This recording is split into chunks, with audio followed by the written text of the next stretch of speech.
أعوذ بالله من الشيطان الرجيم. بسم الله الرحمن الرحيم. الحمد لله رب العالمين، الرحمن الرحيم، مالك يوم الدين. إياك نعبد وإياك نستعين. اهدنا الصراط المستقيم،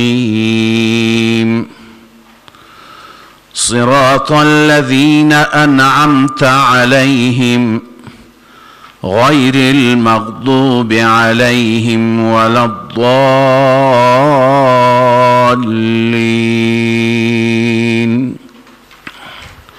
سوره مبارکه فاتحه هست. سوره فاتحه فضائل بسیار زیادی دارد. در احادیث شریف الله عز وجل، در قرآن کریم الله عز وجل هم از این سوره به زیبایی یاد کردند و این سوره را به عنوان یکی از نعمتهای ویژه که به آن حضرت صلی الله علیه و سلم عنایت فرمودند ذکر کردند. ولقد آتیناک سبعا من المثانی والقرآن العظیم. و همچنین در احادیث شریف فضائل بسیار زیادی برای این سوره مبارکه ذکر شده و یاد شده که ذکر همه اونها اینجا ممکن نیست. آن حضرت صلی الله علیه و سلم یک روزی سوگند یاد کردند، قسم یاد کردند که مثل سوره فاتحه نه در تورات هست، نه در زبور هست، نه در انجیل هست و نه در خود قرآن مجید. چنین سوره با این زیبایی در هیچ یک از این کتاب ها نازل نشده. و در جای دیگه فرمودن که سوره فاتحه شفا هست برای هر مریضی بجز موت. لذا این سوره بسیار بزرگی هست و از اسامی مختلف این سوره، نامهای مختلفی که این سوره دارد، معلوم میشه که این سوره دارای فضیلت زیادی هست. همونطور که در میان ما انسانها وقتی که یک انسان معمولی هست فقط اسمش هست زید، اما اگر کسی دارای فضائل زیادی باشد، دارای ویژگی هایی باشد، اون اسامی و القاب زیادی دارد. بهش حافظ میگن، مولانا میگن، مفتی میگوین، شیخ میگوین، مهندس، دکتر، القاب متفاوتی. هرچی که فضائل اون انسان بیشتر باشد، اسامی و القابی که برای او ذکر میکنند بیشتره. لذا برای سوره فاتحه اسامی بسیار زیادی در احادیث آمده، در روایت ها آمده. یکی از نامهایی که این سوره دارد سورة الصلاة بهش میگویند، سوره صلات، به دلیل اینکه یا در نماز خوانده میشه، در هر رکعت نماز خوانده میشه، یا اینکه در یک حدیث قدسی هست که الله عز وجل می فرماید قسمت الصلاة بینی و بین عبدی، یا قسمت الصلاة، بین من و بین بنده من نماز تقسیم شده. یعنی سوره فاتحه وقتی که بنده میگه الحمدلله رب العالمین، پروردگار میگه مجدنی عبدی الی آخره که حدیث را شنیدید. لذا این سوره سوره صلات هست، سورة الحمد هم هست. چون که در ابتدایش، در آغازش الحمدلله آمده، حمد الله است، تعریف الله است، تمجید الله است. فاتحه هم بهش میگن فاتحه، سورة الفاتحه یا فاتحه الکتاب، به دلیل اینکه قرآن مجید فاتحه به معنی آغاز، ابتدا، به دلیل اینکه یا قرآن مجید با این سوره آغاز شده الحمدلله رب العالمین، یا هر کتابی با الحمد شروع میشه، با خطبه حمد آغاز میشه. همچنین به این سوره، سوره الشفا، چون که الان حدیث را، مفهوم حدیث را عرض کردم که آن حضرت صلی الله علیه و سلم می فرماید که شفاء لکل داء هست، برای هر مریضی هست. سورة الکافی، الوافی، که کافی هست، وافی هست، وافی هم به معنی کافی هست، کفایت میکنه انسان را. سبع مثانی، سبع مثانی به دلیل اینکه 7 آیه هستند و مثانی بار بار تکرار میشوند. بار بار تکرار یعنی اینکه نزولش تکرار شده، یک بار در مکه نازل شد، یک بار در مدینه نازل شد، یا اینکه بار بار در نماز خوانده میشه. سورة الاساس هم بهش میگویند، چون که اساس است، اصل است، پایه هست. عرض میکنم در تشریح ام الکتاب که چرا بهش اساس و ام میگویند. تعلیم المسئله هم بهش میگویند. تعلیم المسئله به خاطر اینکه در این سوره مبارکه الله عزوجل تعلیم داده چگونه سوال کنید از خداوند عزوجل، چگونه بخواهید، او را چطور بخوانید، حاجاتتون را از او طلب کنید. به همین خاطر بعضی از علما میفرمایند که چون تعلیم المسئله هست، تعلیم دعا هست، اولش قولو مقدر است، یعنی الحمدلله رب العالمین، قولو الحمدلله، گویا خداوند به ما تعلیم میده بگویید الحمدلله رب العالمین. تعلیم به این صورتی که وقتی که ما از خداوند عزوجل چیزی میخواهیم بدون مقدمه نخواهیم، اول خدا را تعریف کنیم، تمجید کنیم، مدح او بیان کنیم. الحمدلله رب العالمین الرحمن الرحیم مالک یوم الدین.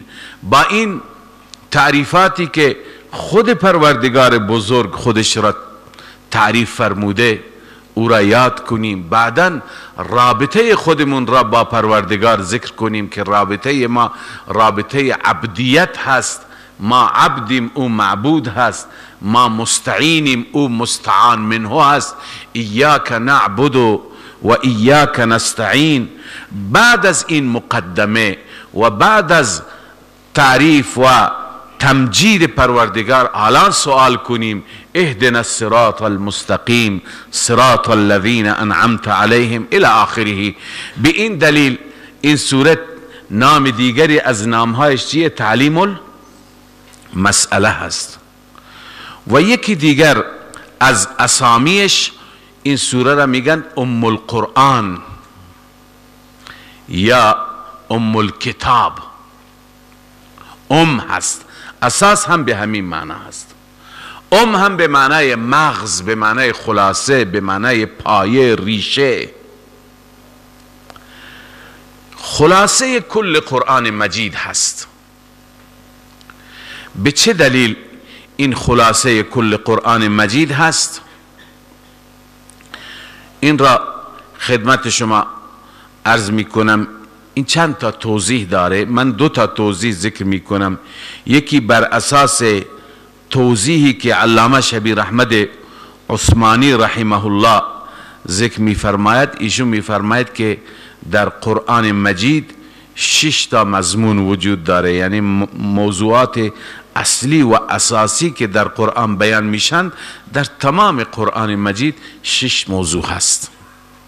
1 توحید، 2 رسالت، 3 قیامت، 4 احکام، 5 احوال کسانی که پذیرفتند، 6 احکام کسانی که نپذیرفتند. در قرآن مجید شما بگردید همین 6 موضوع هست، یا توحید، یا رسالت، یا قیامت، یا احکام و مسائل هست، یا احوال کسانی که پذیرفتند، نجات یافتند، انبیا، پیروان انبیا، و 6 احکام کسانی که اونها نپذیرفتند، انکار کردند. حالا می فرماید که همه این مضامین در فاتحه موجود هست. چطور؟ الحمدلله رب العالمین الرحمن الرحیم. این چیه؟ این توحیده. این توحیده. مالک یوم الدین این قیامته. ایاک نعبد و ایاک نستعین اینجا احکام است. در اینجا چی است؟ بیان احکام. چطور؟ چون در نعبد تمام طرق احکام، تمام طرق عبادات است، صورتهای عبادات است، صلات، زکات، حج، روزه، احکام همین هستند. و در اهدنا الصراط المستقیم، صراط الذین انعمت علیهم، در اهدنا الصراط المستقیم هم اشاره به احکام هست، بیان احکام هست. اون صراط مستقیم را خداوند به وسیله احکام به ما نشون میده، هم به وسیله عقاید، هم به وسیله احکام. صراط الذین انعمت علیهم، انعمت علیهم اینجا رسالت است. چرا؟ منعم علیهم کیا هستند؟ در رأس انبیا هستند. منعم علیهم در قرآن کریم معرفی شدن 4 گروه هستند. اولئک الذین انعم الله علیهم من النبیین. پس انعمت علیهم چی هستند؟ رسالت. و همچنین در صراط الذین انعمت علیهم احوال کسانی که اونها پذیرفتند، صدیقین و شهدا و صالحین، کسانی که پذیرفتند. و 6مین احوال کسانی که نپذیرفتند، غیر المغضوب علیهم ولا الضالین.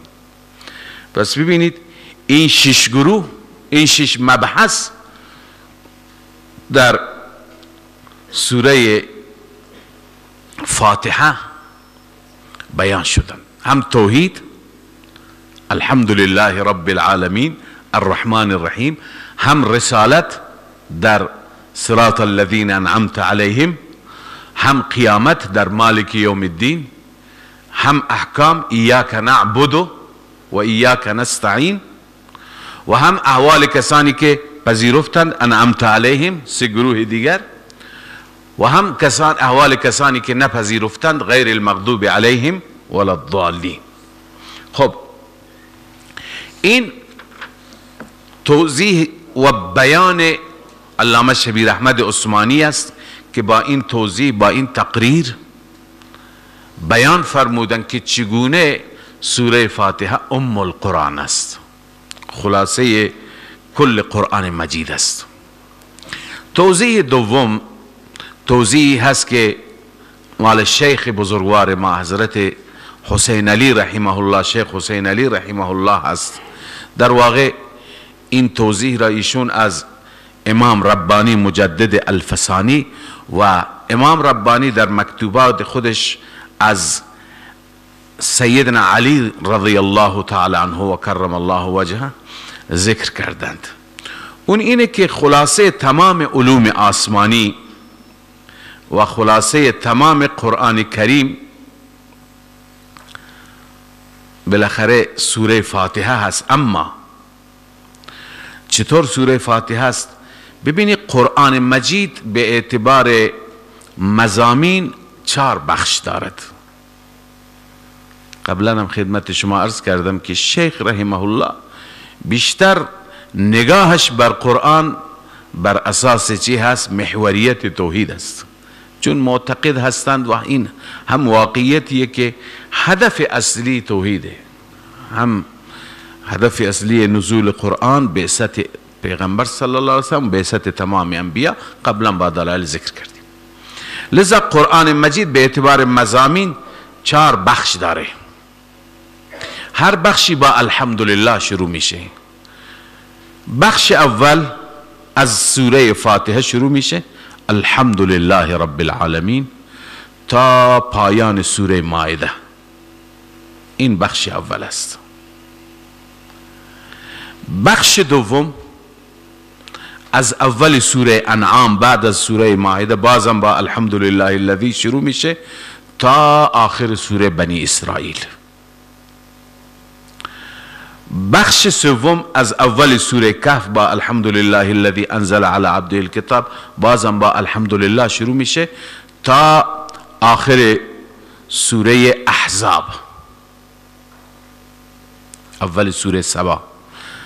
و بخش چهارم از اول سوره سبا بازم با الحمدلله شروع میشه تا پایان قرآن مجید. در بخش اول که از فاتحه تا انعام هست، در این بخش بیشتر بیان خالقیت الله عزوجل است.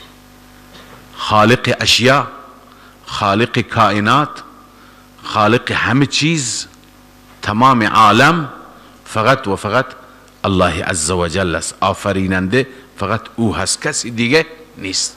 بیشتر در این بخش این مسئله اثبات. از اول سوره انعام که بخش دوم است تا کهف مسائل دیگه هم هست، اما بحث اصلی، مضمون اصلی ربوبیت است. چی هست؟ ربوبیت است. یعنی بعد از پیدا کردن، بعد از خالقیت، بعد از آفریدن به حال خود رها نکرد، بلکه هر چیزی را که پیدا کرد به کمال رساند، تدریجاً به کمال اونها را رساند. لذا عرض به خدمت شما که انعام تا سوره کهف بیشتر مضامین درباره ربوبیت است. همونطور که او خالق هست، رب هم فقط و فقط او هست. هر چیز را به کمال او رسانده و به دست او هست. کسی دیگه این اختیارات را و صفت ربوبیت را ندارد. و در بخش سوم که از سوره کهف شروع میشه تا اول سبا، این مضمون هست که همونطور که خالق هست، رب هست، بر تخت پادشاهی متمکن است، مدبر، متصرف، تمام اختیارات مال او هست. اختیارات به دست اوه، نافع هست، ضار، مالک، مدبر، متصرف، برکات به دست او است و تمام تدبیر و تصرف. بیشتر از کهف تا سبا این مضامین هست، مضمون تدبیر، تصرف، مختاریت، پادشاهی پروردگار. و در بخش چهارم که از سوره سبا شروع میشه تا آخر قرآن کریم، این مطلب هست که علاوه از این که مالک و مختار دنیا هست، مالک و مختار عقبه و آخرت هم او هست و هیچ کسی حتی نمیتواند در محضر او شفاعت قهری و شفاعت غالب بنماید. نفی شفاعت است بیشتر، در هم بحث قیامت هست و مالکیت در قیامت در آخرت، و نفی شفاعت بیشتر در پایان قرآن کریم، سوره های آخر قرآن کریم از سوره سبا تا آخر این مضامین است. پس قرآن کریم این 4 بخش دارد. مضامین را اگر تقسیم بکنیم، هر بخشی با الحمدلله شروع شده. اولی خالقیت، دومی ربوبیت، سومی تدبیر و تصرف و پادشاهی، چهارمین که همونطور که تصرفات دنیا و پادشاهی دنیا به دست او هست، پادشاهی آخرت هم به دست او هست و هیچ کسی حتی اختیار شفاعت غالب را هم نداره. هیچ کسی مختار نیست به جای خود، حتی توانایی شفاعت غالب هم ندارد. پس این 4 مبحث هستند، این 4 مضمون هستند. حالا این 4 مضمون در سوره مبارکه فاتحه هستند. به این خاطر فاتحه است، مغز است، خلاصه هست. چگونه؟ در الحمدلله لفظ جلاله الله اشاره به وصف خالقیت است. او الله هست یعنی خالق هست. چطور لفظ الله اشاره به خالقیت داره؟ ببینی مراد از لفظ الله وصف مشهور است. خیلی از اوصاف، خیلی از نام ها هستند که یک وصفی دارن، وقتی که اون نام را ذکر میکنی مراد چی هست؟ اون وصف است. مثلا شما به دوستت، به همسایت، به حاجی آقایی که کنارت هست میگی آقای حاتم. حاتم میگه، حاتم طایی، نه اشاره به حاتم طایی. حاتم یعنی چه؟ اسمش حاتم نیست، اسمش چیزی دیگه هست، ولی وصف مشهور مراد میگیری. منظور چیه؟ یعنی سخاوت، جود. وقتی میگه آقای حاتم یعنی این وصف سخا در وجود تو هست. پس وقتی که اسم ذکر میشه وصف مشهور، مثلا میگن لکل فرعون موسی. لکل فرعون، هر فرعون موسی. الان فرعون وصف معروفش چیه؟ بر باطل بودن. موسی وصف معروفش چیه؟ بر حق بودن. لذا معنای لکل فرعون موسی یعنی لکل مبتل محق. هر انسان باطلی در مقابل خودش یک اهل حقی دارد. پس همونطور که خیلی از اسامی هستند، اعلام هستند، مراد وصف مشهور است. مراد از لفظ جلاله الله لفظ وصف خالقیت است. وقتی که برای مشرکین هم گفته میشه الله، اونا میدونستن یعنی خالق. اونا خالقیت را فقط برای الله میدانستند. آیات را خواندیم ولا ان سألتهم من خلق السماوات والارض الى آخره. پس در لفظ جلاله الله چی هست؟ خالقیت است. الحمدلله رب العالمین. در لفظ رب العالمین که توضیح میدیم انشاءالله ربوبیت است. یعنی همونطور که خالق هست چیه؟ رب هم هست. عرض کنم که بندگان را خلق میکنه، نه تنها بندگان را، مخلوقات را، حیوانات را، پرنده ها را، مرغ ها را، چرنده ها را خلق میکنه، بعدا تربیت هم میکنه. انسان را خلق میکنه، انسان به انسان راهنمایی میکنه. همون طفل که در گهواره است راهنمایی میکنه چطور شیر بخوره، از کجا بخوره، چطور بمکد. حیوان را پیدا میکنه، به دنیا میاره، بزغاله هست، گوساله هست، افتاده، ولی او را راهنمایی میکنه. تربیت همینه که کجا دهان را ببره، چطور شیر را بمکه. جوجه از تخم میاد بیرون، او را راهنمایی میکنه که غذایش، خوراکش در کجاست، در زمین است، نوک میزنه به زمین. این تمام تربیته.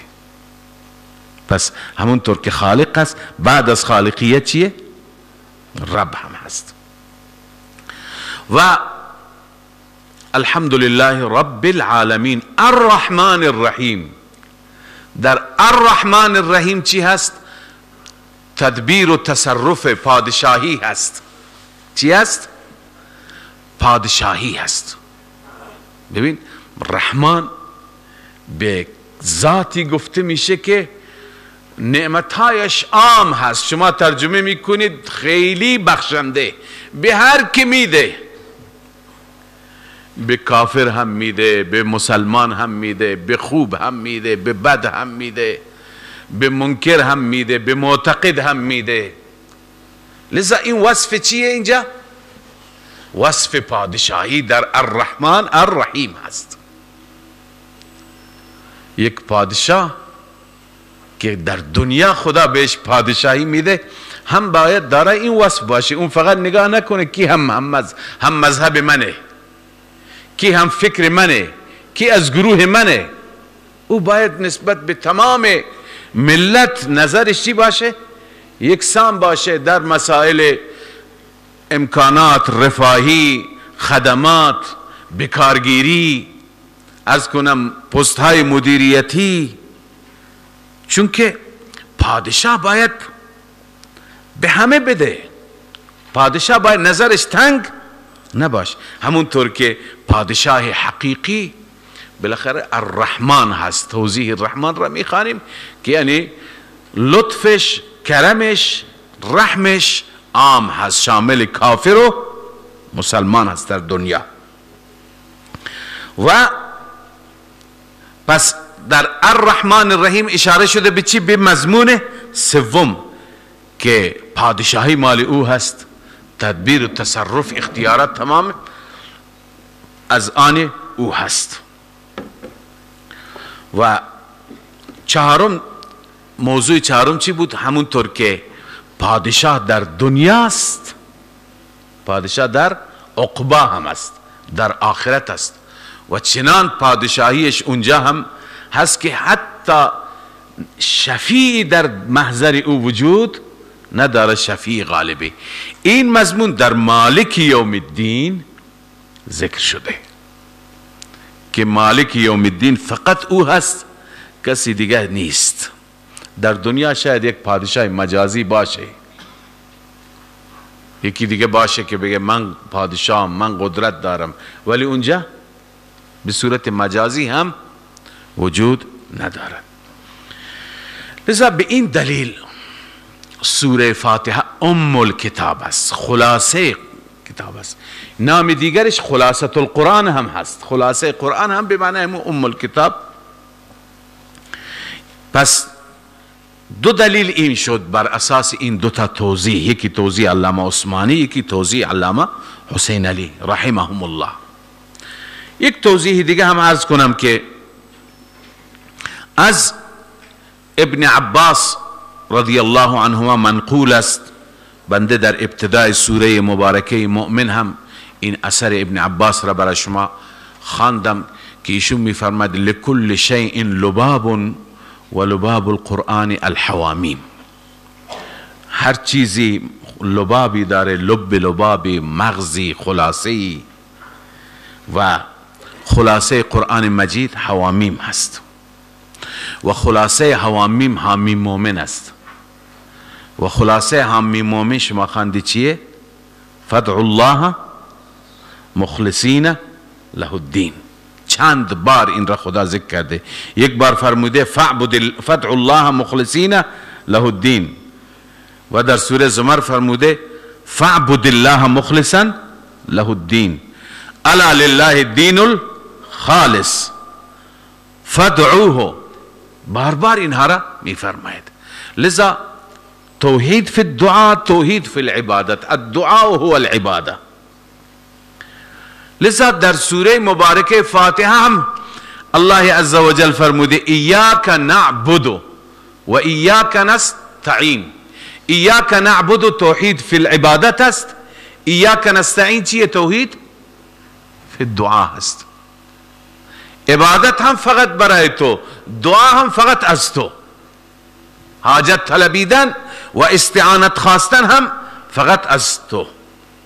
لذا پس عنایت فرمودید که قرآن کریم خلاصه اش در چی هست؟ در سوره فاتحه هست.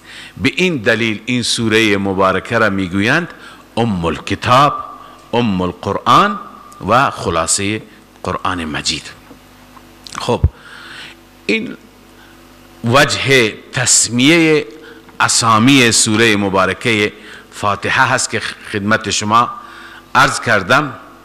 حالا خود سوره را شروع میکنیم. بسم الله الرحمن الرحیم. این بسم الله الرحمن الرحیم بحثش را شما قبلا خواندید، در کتابهای فقه و اصول فقه هم خواندید. اینجا بنده به صورت خلاصه عرض میکنم که بسم الله الرحمن الرحیم آیه از کلام الله مجید هست. علاوه از بسم الله الرحمن الرحیمی که در سوره مبارکه نمل هست،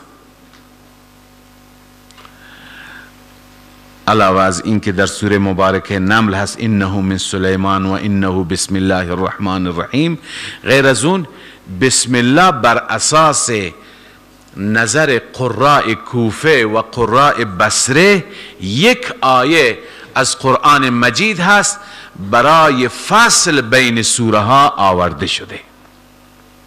حالا جز کدوم سوره هست لازم نیست جز کدوم سوره باشد، بالاخره یک آیه هست. بنابراین اگر کسی میخواهد که و نظر امام ابو حنیفه رحمه الله همین است که اگر کسی هم امام ابو حنیفه هم امام مالک و هم منسوب است به احمد رحمه الله، اگر کسی میخواهد قرآن مجید را بخواند حداقل یک بار باید بسم الله بخواند. اگر نخواند یک آیه از قرآن نخوانده. اگر میخواد در تراویح، در تهجد، در نوافل هر جا قرآن را ختم بکند یک بار حداقل بسم الله را بخواند. و بنابراین اگر یک بار نخواند، اگر تراویح جهرن دیگه میخواند یک بار جهرن باید بخواند. اگر نخواند یک آیه نخونده، ختمش کامل نشده. اما بر اساس روایت قراء مکه و مدینه بسم الله یک آیه نیست، 113 آیه هستن به غیر از سوره توبه. 114 تا سوره هستن، میشه 113 تا. 113 سوره در اول هر سوره بسم الله الرحمن الرحیم چیه؟ یک آیه ای هست. لذا و این مسلک امام شافعی رحمه الله هم هست. ایشون معتقد است اگر کسی کل قرآن مجید را میخواند باید 113 بار بسم الله الرحمن الرحیم را هم بخواند، اون وقت ختمش کامل میشه. اگر نخواند ختمش کامل نشده و 113 تا آیه نخونده. خب این اختلافی هست که شما قبلا در کتاب ها خوندید. اما ما معتقدیم که سوره فاتحه 7 آیه هست. حالا چطور با بسم الله 7 آیه هست یا بدون بسم الله؟ امام شافعی معتقد است با بسم الله 7 آیه هست. لذا یک آیه بسم الله هست، الحمد لله رب العالمین 2، الرحمن الرحیم 3، مالک یوم الدین 4، ایاک نعبد و ایاک نستعین 5، اهدنا الصراط المستقیم 6، صراط الذین انعمت علیهم غیر المغضوب علیهم ولا الضالین 7. اما اونهایی که میگوین بسم الله از سوره فاتحه نیست، میگوین الحمدلله رب العالمین 1، الرحمن الرحیم 2، مالک یوم الدین 3، ایاک نعبد و ایاک نستعین 4، اهدنا الصراط المستقیم 5، صراط الذین انعمت علیهم 6، غیر المغضوب علیهم ولا الضالین 7. لذا اونها بدون بسم الله 7 آیه قرار میدهند. بسم الله الرحمن الرحیم معنایش مشخص، فعلش مقدره و فعلش هم به خاطر حصر و به خاطر مسئله توحید در آخر مقدره. اما فعلش چه فعلیه؟ بستگی داره که شما چه کاری میخواید انجام بدید. اگر میخواید بخوانید هست بسم الله الرحمن الرحیم اقرأ، به نام الله، اللهی که بخشاینده و مهربان است، فقط به نام او من میخوانم. اگر میخواهید بخورید میگه بسم الله الرحمن الرحیم، در آخر آکلو چی هست؟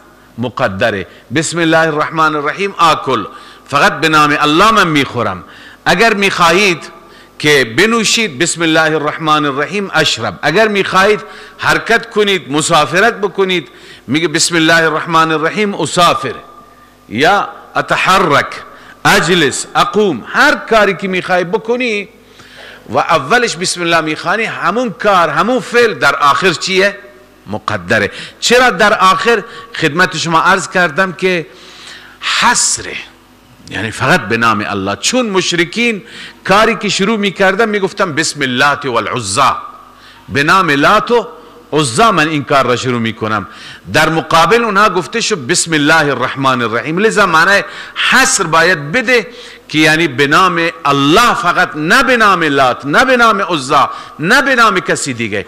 خب حصر در صورتی میشه و غیر الله در صورتی نفی میشه که فعل را کجا مقدر کنید؟ آخر مقدر کنید. کسانی که نحو خواندن این نکته را متوجه میشن. علی ای حال الرحمن الرحیم را در سوره فاتحه توضیح میدم. الله عز وجل میفرماید الحمد لله رب العالمین.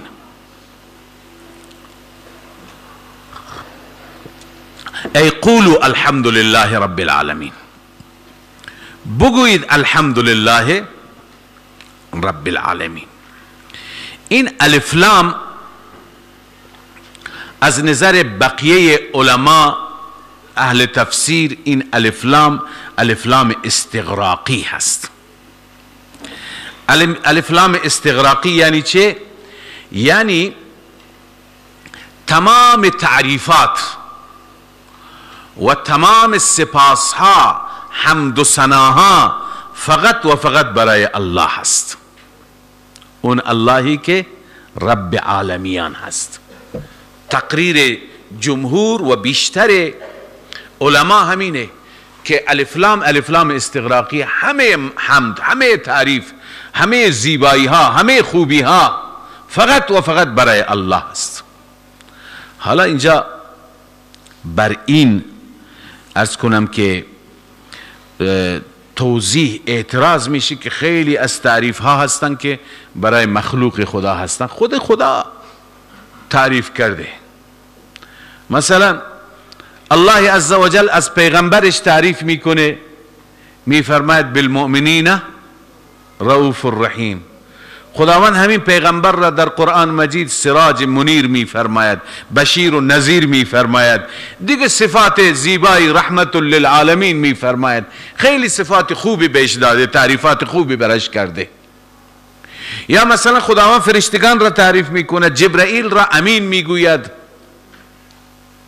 و تعریف و تمجید از اونها میکنه. بقیه فرشتگان را کرام میگوید، کرام برره میگوید. پس شما تمام تعریفات را منحصر کردید. الحمدلله، لام برای اختصاص است. تمام تعریفات را منحصر کردید در الله، در حالی که غیر الله هم قابل تعریف هستند. پیغمبر قابل تعریفه، بقیه انبیا قابل تعریف هستند، ملائکه، خود خدا از اینها تعریف کرده. ما انسان ها از هم دیگه تعریف میکنیم، از اخلاق ایشون، از سخاوت ایشون، از بزرگمنشی یک فردی، از خوبی هایی که داره، از همدردی و مواساتی که با همه داره. پس چطور شما میگید که الحمدلله همه تعریفات را برای خدا اختصاص میدید؟ اون وقت جواب میدهند که ببین بعضی از تعریفات در الله عزوجل حقیقی هستند، تعریف و صفات در مخلوق عارضیه، موقتیه. با رحلت اون مخلوق، با رفتن اون مخلوق، با وفات اون مخلوق، اون تعریف هم میره، با موتش فنا میشه. اما تعریفی که در الله عزوجل است، در ذات الله است، دائمی و مستقله. بقیه نه مستقلند نه دائمی هستند.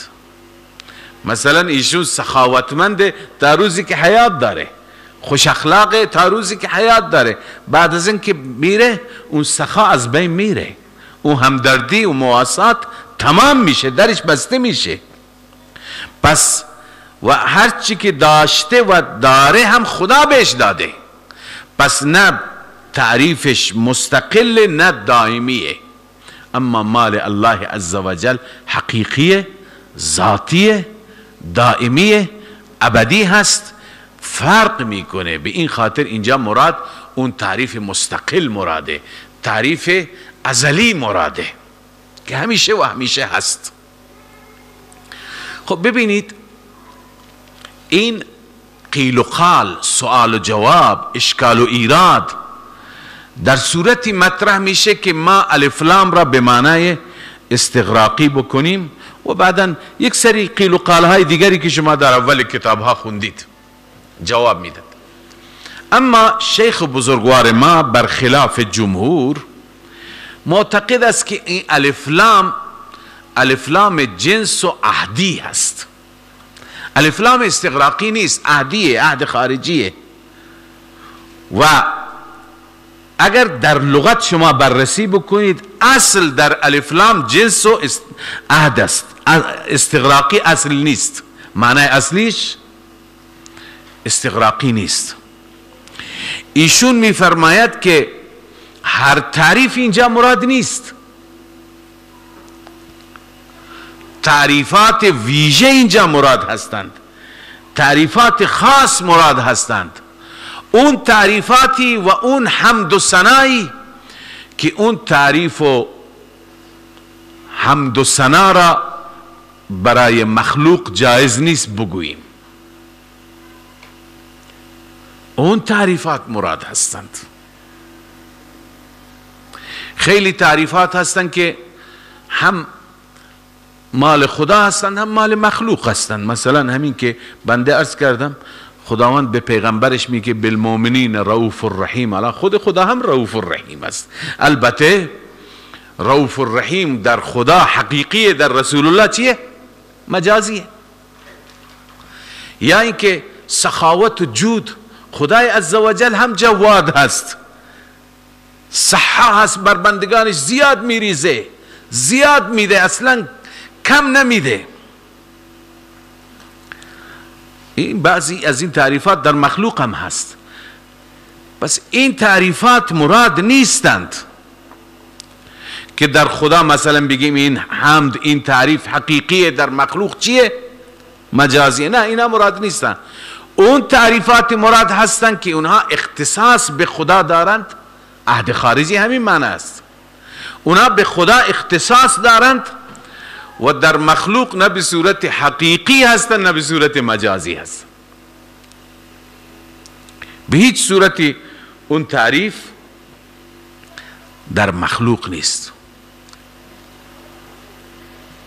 این در چه صورتی میشه؟ در صورتی که الحمدلله را الف لام را به معنی چی بکنیم؟ عهد بکنیم. هر تعریفی نه، فقط اون تعریفاتی که مختص الوهیت است. چون بعد از این چی هست؟ الحمدلله، بحث الوهیت پروردگاره. اون تعریفی که مال اله هستند. چه کسی میتونه اله باشه؟ مثلا کسی میتونه اله باشه که خالق باشه. الله فقط خالق است، قل الله خالق كل شيء. اما بقیه الله تعالی می فرماید که لا یخلقون شیئا و هم یخلقون، هیچ چیزی پیدا نکردن، خودشون مخلوقند. پس مراد از این اون تعریفاتی، من بعضی از اون تعریفات را عرض می کنم که در قرآن اینا اختصاص یافتند به چی؟ به الله. پس اون تعریفاتی که ویژه الوهیت هستند، ویژه معبودیت هستند، مثل خالقیت، مثل عالم الغیب بودن. مثلا قل لا يعلم من في السماوات والأرض الغيب إلا الله. قل لا يعلم من في السماوات والأرض الغيب إلا الله.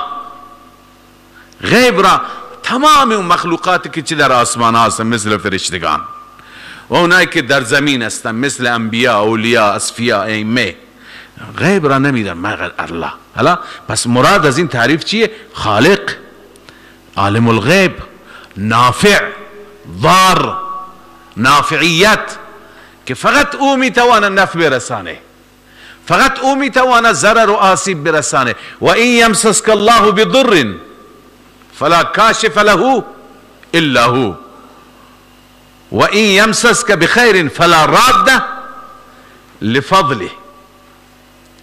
این تعریفات مراد هستند. و ما بكم من نعمة فمن الله یا ایها الناس اذكروا نعمة الله علیکم هل من خالق غیر الله. نعمت فقط از طرف او، خالق فقط او، سمیع و بصیر هم او، حاضر و ناظر هم او. انه هو السمیع البصیر حسره و هو على كل شیء شهید. پس این تعریفات مراد است، مطلق تعریف مراد نیست. به این دلیل شیخ میفرماید الف لام الف لام عهدی هست. ما اینجا توحید را در الحمدلله میخوایم ثابت بکنیم. در صورت توحید ثابت میشه که بگیم این تعریف مال الله است، برای غیر خدا ثابت نیست، نه برای ملک مقربی و نه برای نبی مرسلی، برای هیچ کسی این تعریف وجود نداره. پس باید همون تعریفات را چیکار بکنیم؟ مد نظر بگیریم. خب حالا دلیل دیگری که شیخ این تقریر را و این توضیح را میده که اینجا تعریف غیر الله چی بشه؟ قطع بشه. ایشون میفرماید در هر جای قرآن مجید، در بیشتر آیات قرآن مجید کلمه الحمدلله آمده. شما نگاه بکنید حصر است برای خدا، غیر خدا حمد ندارد. مثلا الله می فرماید وله الحمد فی الاولی والآخره، وله الحمد لا لغیره، معنیش همینه، وله الحمد فی الاولی والآخره. یا در سوره مبارک روم می فرماید وله الحمد فی السماوات والارض وعشیا وحین تظهرون. بعد از این ببینید صفاتی که مال او هستند. یخرج الحی من المیت و یخرج المیت من الحی و یحیی الارض بعد موتها و کذالک تخرجون و من آیاته ان خلقکم، تا آخر میره. یک رکوع بعد همیش الله عزوجل حمد و ثنای ذکر میفرماید که ویژه او هستند، غیر از او کسی. پس جایی که حمد میاد خدای تعالی در اونجا عرض به خدمت شما صفاتی را ذکر میکنه که ویژه او هستند. فلله الحمد رب السماوات و رب الارض رب العالمین و له الکبریا. در سوره جاثیه شما خواندید فلله الحمد رب السماوات و رب الارض رب العالمین و له الکبریا فی السماوات والارض الى آخره. پس بغیر از الله کسی لایق این تعریفات نیست. و دیگه هر جا شما نگاه کنید کلمه الحمدلله ذکر شده. شما در سوره مبارکه مومن خواندید الحمدلله رب العالمین. در سوره انعام هست الحمدلله رب العالمین. همه این سوره ها الحمدلله ما قبل و ما بعد چی ذکر شده؟ ما قبل و ما بعد صفات خاص ذکر شده. مثلا تصرفات الهی، تدبیر، قدرت. مثلا می فرماید فقطع دابر القوم الذين ظلموا والحمد لله رب العالمین. یا الحمد لله و سلام علی عباده الذين اصطفى الى آخره. تمام این جاها که الحمدلله هست ما قبل و ما بعد صفات تدبیر، تصرف، پادشاهی مطلق، اینها آمده. اینا همه دلایل هستند که شیخ میفرماید جایی که الحمد آمده اونجا طوری تفسیر کنید، اونجا تعریفات را برای خدای عزوجل طوری بازگو کنید که تعریف غیر خدا اونجا چی بشه؟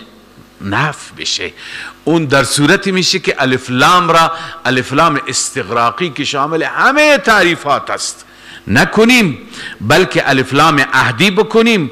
اون تعریفاتی که ویژه الله هستند، اون تعریفاتی که مال یک معبود به حق هستند، مال اله هستند، اون تعریفات مد نظر. علاوه از این خیلی از تعریفات هستند در دنیا ما به هم دیگه میکنیم برای خدا لایق نیستند اگر همه تعریفات مراد باشه.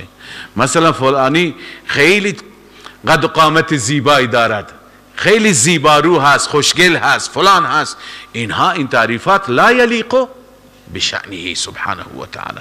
پس بنابراین شیخ میفرماید که مراد از الحمدلله چی هست؟ اون حمد، اون ثنا، اون تعریفی که اختصاص به الله دارد. یکی دیگه از دلائلی که شیخ این تقریر را دارد لفظ جلاله لله است. لله اللامو للاختصاص. باید در الحمد شما تعریفی بیاورید که مختص الله باشد، نه تعریف عام، نه تعریفی که به صورت مجاز در مخلوق هم هست. لذا الله می فرماید الحمد لله رب العالمین.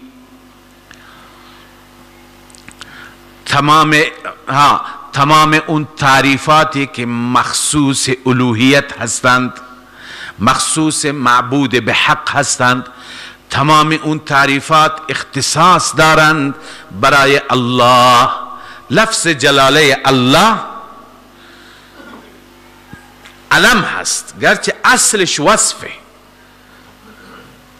اصلش وصف مشتق شده از الاله یا لاهون. این شما در بیضاوی کسانی که خوانده این را خواندند، یا اله یألهو،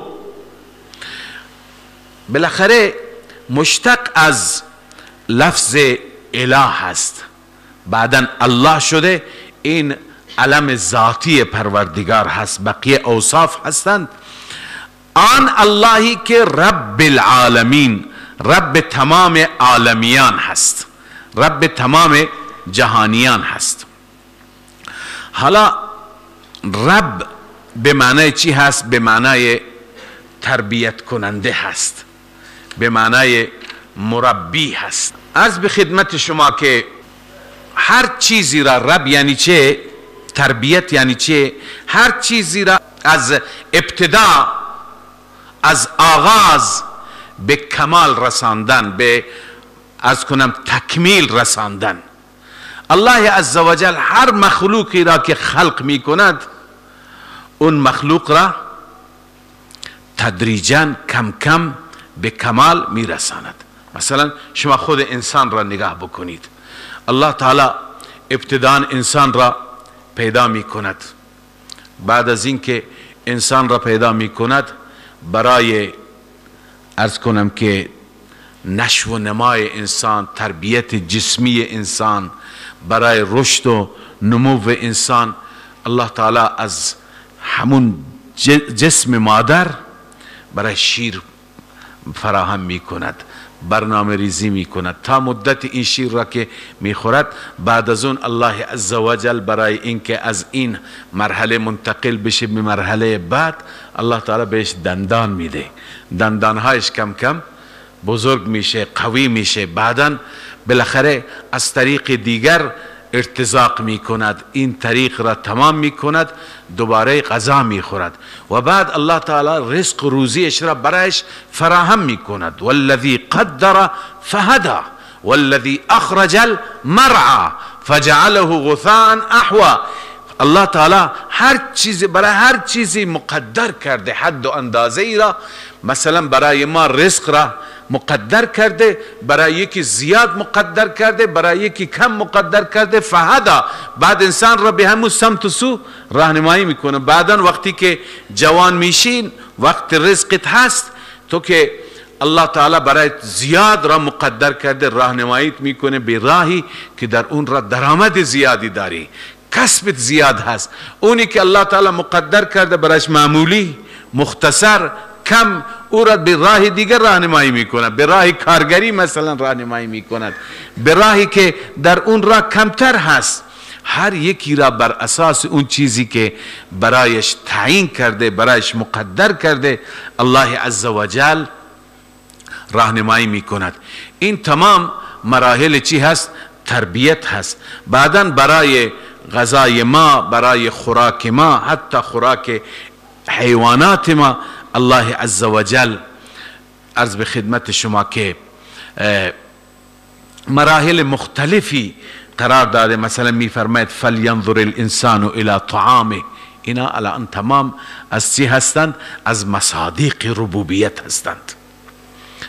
فلینظر الانسان الى طعامه انا صببنا الماء صبا ثم شققنا الارض شقا فانبتنا فيها حبا وعنبا وقضبا وزيتونا ونخلا وحدائق غلبا وفاكهة وأبا متاعا لكم ولأنعامكم. یعنی خوراک شما، خوراک چارپایان شما در این مراحل بالاخره طولانی که از بارش آسمان شروع میشه تا نباتات زمین تا مراحل بعدی، الله تعالی برنامه ریزی کرده. اینها تمام چی هست؟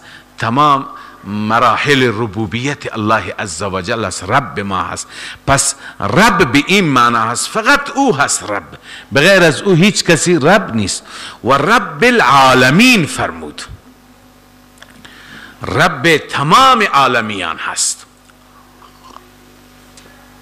عرض به خدمت شما، عالمین جمع عالم هست. عالم بیشتر اینجا میگویند اسم آله هست، مثل خاتم، مثل قالب. حالا ما اشتباهی میگیم غالب، اصل قالب هست. خاتم یعنی چه؟ ما یختم به، آله هست. اون چیزی که به وسیله مهر میزنند. در گذشته مهر بر چیا بود؟ بر انگشترها بود. قالب یعنی ما یقلب به، غالب یا غالب اونی که اون را چکار میکنن؟ مثلا خشت میزنید شما، بلوک میزنید، این غالب است. چپش میکنید و خشت درست میشه، بلوک. لذا ما یقلب به. عالم ما یعلم به. عالم به چی گفته میشه؟ هر آن چیزی که به وسیله او خدا شناخته میشه، به خدا شما میرسید. انسان یک عالمی هست، جن یک عالمی هست، نباتات عالم هستند، اشجار، احجار، جمادات، تمام اون چیزی که در دنیا، اینا همه عالم هستند. فرشتگان یک عالم هستند. رب همه عالمیان است، فقط رب انسان نیست، فقط رب جن نیست، فقط رب عرض کنم آسمان نیست. فلله الحمد رب السماوات و رب الارض رب العالمین. رب همه چیز هست، رب ما بینهما هم هست. پس این معنای چی هست؟ رب العالمین هست، رب تمام عالمیان هست. الرحمن الرحیم، اون ذاتی هست که رحمان هست، بخشاینده هست، و رحیم مهربان هست. اینها هر دو تا صفت مشبهه هستند و مشتق هستند از رحم. هر دو مشتق هستند از رحم، هر دو مبالغه هستند، اما مبالغه ای که در رحمان است بیشتر است از رحیم. یک به دلیل اینکه زیادت اللفظ تدل علی زیادت المعنی، رحمی که در رحمان است بیشتر است از رحمی که در رحیم هست. و معنای الرحمن نزد اهل اللغت یعنی ذو الرحمة التي لا غایة له بعد الرحمه. اون رحمت دارای رحمتی را میگویند که دیگه پایانی بعد از رحمت او دیگه وجود نداره. رحمتش عرض کنم بی پایان هست و این صفت اختصاصی مثل لفظ الله هست. رحیم نه، رحیم اطلاق میشه. عرض کردم در قرآن کریم به رسول الله صلی الله علیه وسلم هم فرموده خداوند بالمؤمنین رؤوف رحیم، اما رحمان به کسی غیر از خدا اطلاق نمیشه. جایز نیست که به کسی به غیر از الله رحمان بگوییم. اگر اسم کسی را رحمان بگذارید درست نیست، عبدالرحمن باید بگذارید. اما عبدالرحیم، رحیم هم به این معنی اشکال ندارد. بنابراین که این فرق رحمان و رحیم است که در رحمان مبالغه بیشتری هست. دیگه فرق هر دو به اعتبار کمیت هست. عرض کنم که رحمان به اون رحمتی گفته میشه که زیاد است، اما رحیم به اون رحمتی که خاص است. رحمان به اون رحمی که چی زیاد هست، اما رحیم به اون رحمی اطلاق میشه که اون خاص است. پس در رحمان کمیت بالاتر است، یعنی رحم خداوند بر همه کس است، بر مؤمن هم هست، بر کافر هم هست. به همین خاطر میگن یا رحمان الدنیا والآخره. در دنیا هم رحمش هست، هم بر مؤمن هم بر کافر. در آخرت باز فقط برای مؤمن. و رحیم مختص چی هست؟ مؤمن هست فقط. به همین خاطر میگن یا رحیم الاخره، رحیم الدنیا دیگه نمیگویند. پس رحمان و رحیم هر دو صفت هستند، مشتق از رحم هستند، اما از نظر کمیت در رحمان چی هست؟ این رحم بیشتر است. چرا؟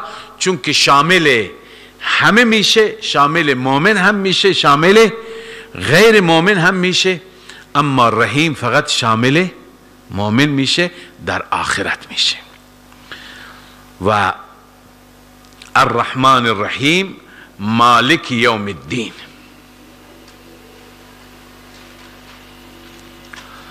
عرض به خدمت شما که الله عزوجل مالک روز جزا هست. پادشاهی اون روز هم اختصاص به خدای عزوجل داره. چرا نفرمود مطلقاً مالک دنیا و آخرت نفرمود، مالک یوم الدین فرمود؟ ببین در سوره حمد همونطور که عرض کردم توحید است، صفات ذکر میشه که ویژه هست. از همون حمد شروع شد تا اینجا، خاص خدای عزوجل است. به این خاطر یوم الدین، چون در دنیا پادشاهان دیگه هست، گرچه این پادشاهان مجازی هستند. اینجا اون پادشاه میگه که بالاخره ابرقدرت منم، مرد درجه یک دنیا منم، با یک اشاره من نمیدونم دنیا زیر و رو میشه. خیلی هستن که ادعا میکنند. البته گاهی خدای عزوجل در همین دنیا احوال پیش میارد که همین هایی که ادعا میکنند گاهی هم عاجز میشوند. بالاخره یکی از ابرقدرت هایی که در دنیای ما هست کشور آمریکا هست. رئیس جمهورش به ظاهر قدرتمندترین فرد دنیا هست. وقتی که صحبت میکنه، انسان که به صحبتهاش گوش میکنه، هر که باشه، چون ترامپ بود چون این بایدن بود، انسان میبینه که فرعون بیچاره کم میاره جلوش. اما چند سال پیش وقتی که کرونا آمد و اینها عاجز شدند، شاید شنیدید همین ترامپ اعلام کرد که مردم روز یک شنبه برید کلیسا دعا کنید. دیگه به این نتیجه رسید که کاری از دست ما نیست. روز هزاران امریکایی داره میمیره و ما نمیتونیم کاری بکنیم. گاهی الله تعالی همین جا هم این پادشاهان مجازی را عجزشون را ثابت میکنه. گاهی زلزله میاد، گاهی طوفان میاد، گاهی سیل میاد، اینا میمانند. از دنیا کمک میخواند که به ما کمک کنید، ما در بحران گرفتار شدیم. لذا اینا گاهی نمونه هایی است. ولی خب در دنیا پادشاهانی که ادعا میکنن زیاد هستند، اما در آخرت نه. اونجا هیچ کسی ادعایی نداره. الله میفرماید لمن الملک اليوم، پادشاهی امروز مالکیه. منتظر میشه، منتظر، هیچ که جواب نمیده. الله خودش جواب میده لله الواحد القهار. درباره قیامت هست که یوم لا تملک نفس لنفس شیئا، در اون روز هیچ نفسی برای نفسی کوچکترین شیئی را مالک نیست، چه برسه بهش پادشاهی برسه. پس چرا یوم الدین فرمود؟ الان متوجه شدید که در دنیا شاید کسانی در حد ادعا باشند، اما در یوم الدین حتی در حد ادعا هم کسی وجود ندارد که ادعایی بکند. به این دلیل به الله عزوجل اینجا گفته شده مالک یوم الدین. ایاک نعبد و ایاک نستعین. خدایا فقط تو را عبادت میکنیم. ببین ما معنی فقط میکنیم چرا؟ فقط و فقط ما تو را عبادت میکنیم و فقط ما از تو استعانت میطلبیم. حصر است. هر کسی که عربی بلد هست میدوند که اصلش بوده نعبدک نستعینک، تو را عبادت میکنیم، از تو استعانت میطلبیم. اما برای اینکه معنای حصر ایجاد بشه، عبادت اختصاص به خدا بیابد، استعانت و کمک خواستن به خدا اختصاص بیابد، این ضمیر فصل را، این ضمیر متصل را منفصل کردند، فصلش کردند، جداش کردند. نعبدک کاف را برداشتن بردند اول.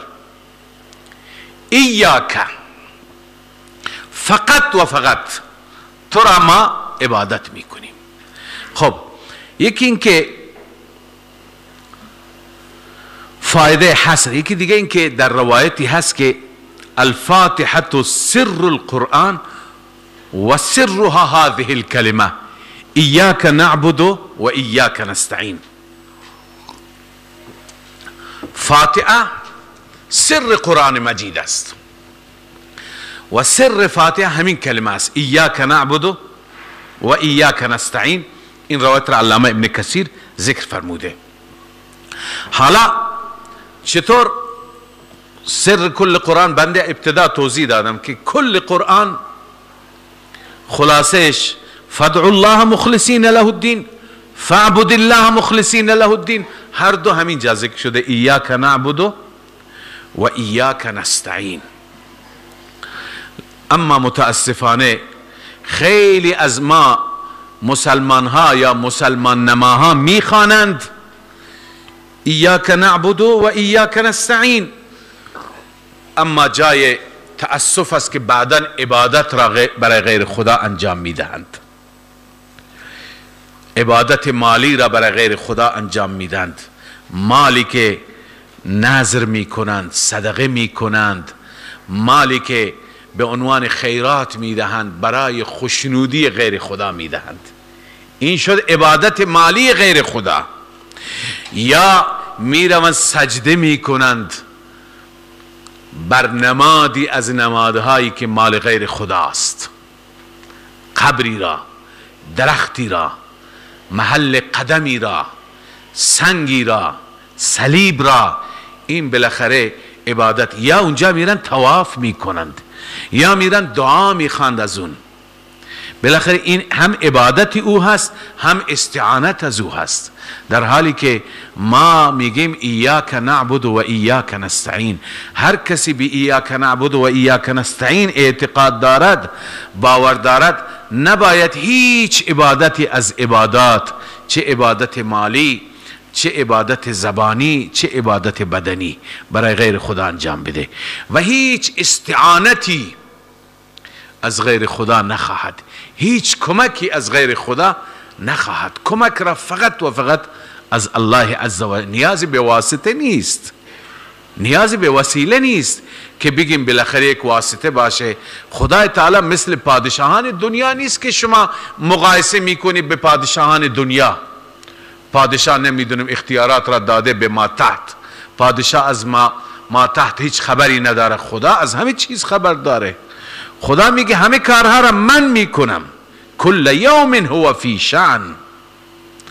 الله عزوجل میفرماید که هرگاه مرا بخوانی مرا میابی. اذا سألك عبادی عنی فانی قریب. هرگاه بندگان از من بخوان من قریب هستم. اجیب دعوت الداع، من خودم اجابت میکنم دعا کننده را. ادعونی استجب لکم، فقط از من بخواهید من اجابت میکنم. وقال ربكم ادعوني استجب لكم ان الذين يستكبرون عن عبادتي. ان دعای در سوره مومن خواندی، کسانی که استکبار میکنند از عبادت و دعای من، تکبر میکنند، سیدخلون جهنم داخرین. بالاخره اینجا حصر است. عبادات ما باید اختصاص به الله داشته باشه، استعانت و کمک خواستن ما هم باید اختصاص به الله داشته باشه. اما عبادت چیه؟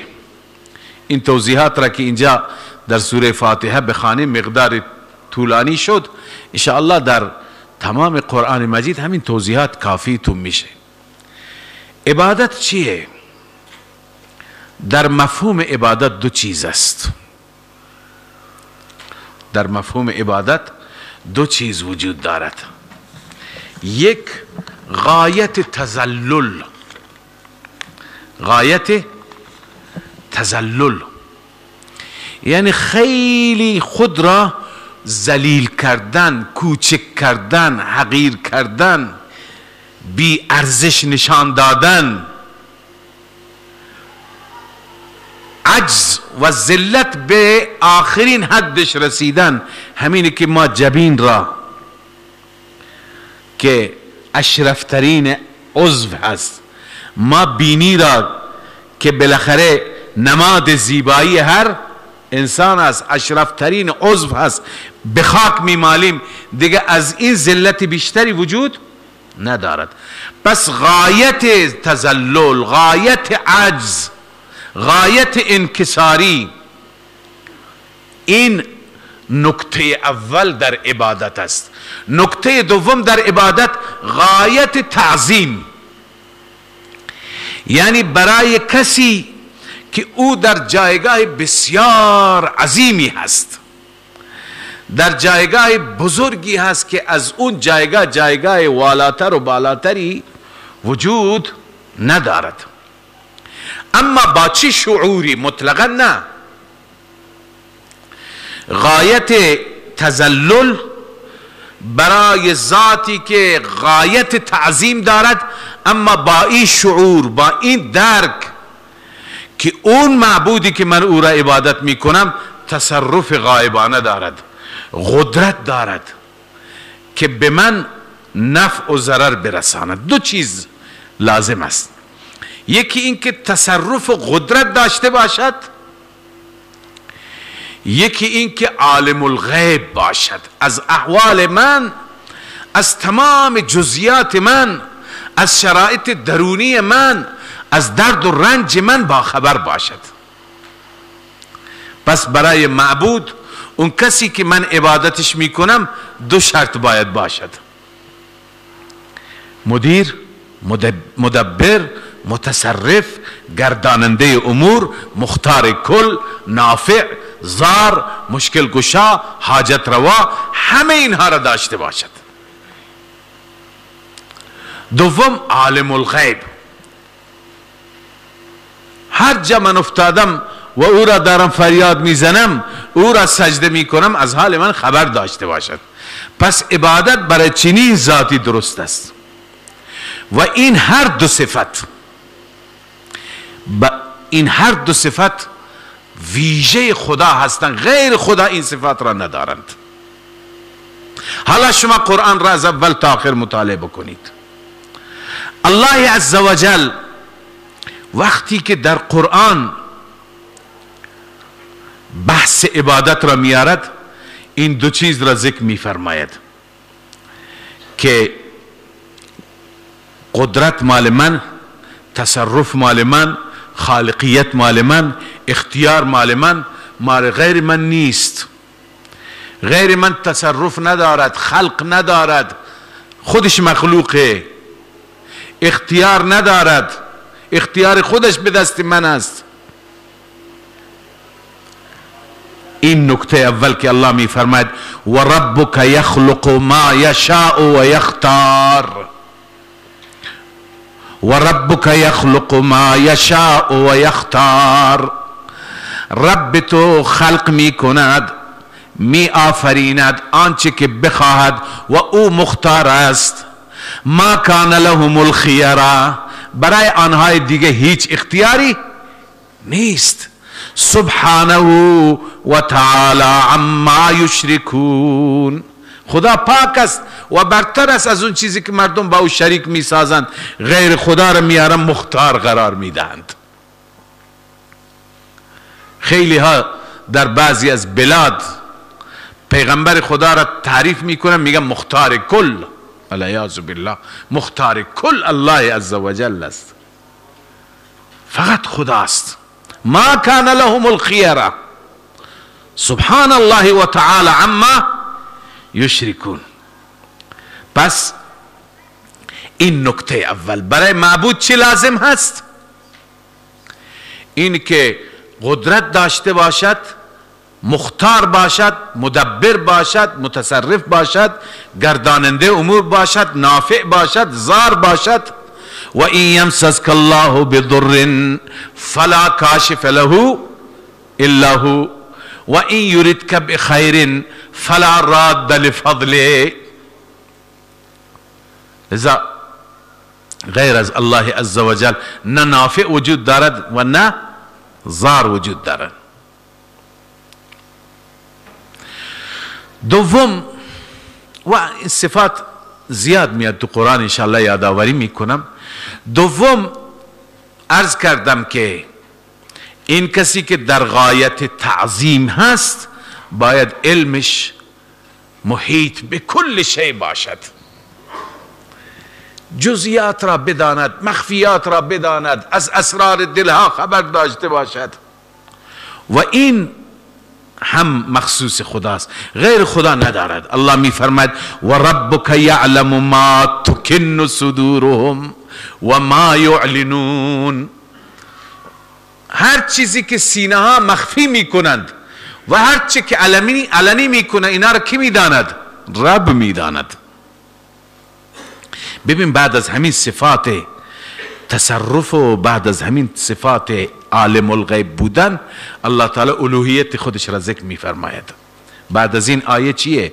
و ربک یعلم ما تکن صدورهم و ما یعلنون و هو الله لا اله الا هو. لا اله الا هو، چون که هو عالم الغیب. یا در سوره مبارکه طه بخوانید، هم خداوند تصرفات را برای خودش ثابت میکنه، از غیر خودش نفی میکنه. هم علم غیب را برای خودش ثابت میکنه، از غیر خودش نفی میکنه. بعدا میگه پس ما را عبادت کنید. الله میفرماید تنزیلا ممن خلق الارض. این کتاب را کی نازل کرده؟ اون ذاتی. ببین تصرفات همین هستند. تنزیلا ممن خلق الارض والسماوات العلا الرحمن علی العرش استوى. پادشاه مطلق است. از جمله پادشاهی او نمونه پادشاهی و تصرفات او. له ما فی السماوات و ما فی الارض و ما بینهما و ما تحت الثرى. اینا چی بود؟